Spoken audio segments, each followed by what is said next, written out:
Welcome to the Spiritual Artist Podcast. This is Chris Miller.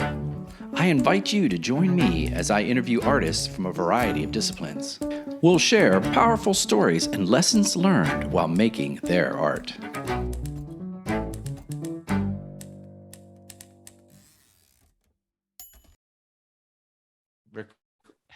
This always happens, right?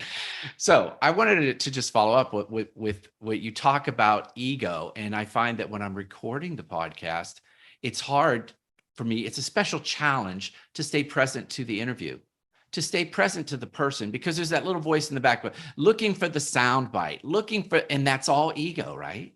Yeah. It's all ego.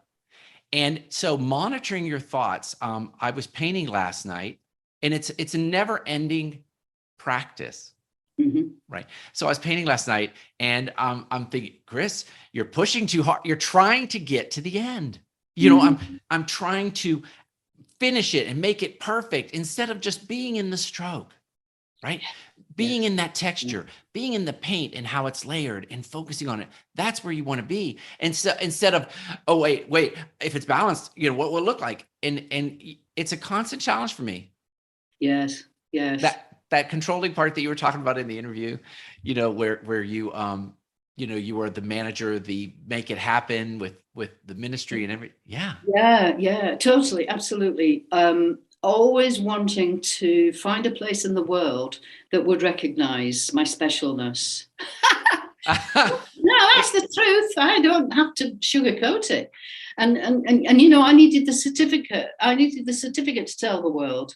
But in actual fact, you know, as a person who had built themselves this huge persona, you know, ruled by the ego, who was committed to it being peeled away, then I needed to learn again and again and again that I was just to settle back and let things unfold and just be. And this most recent peek into the part that the ego has played was about keeping certain styles of making drawings under wraps because they were a little too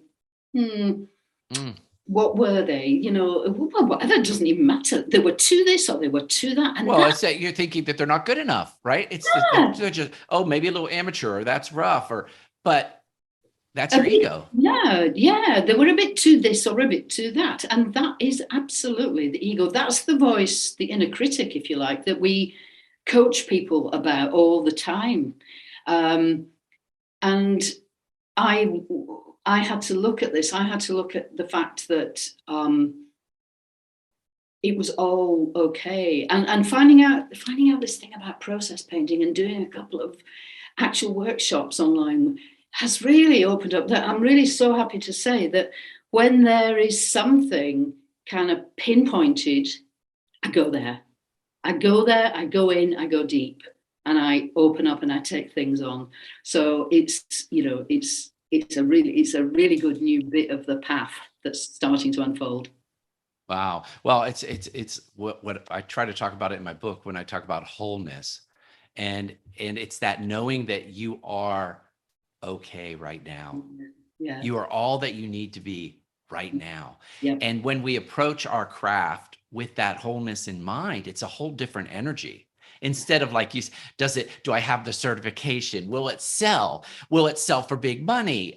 You know, all those things that come into play. Just knowing it doesn't matter. Mm-hmm. It doesn't matter if it sells.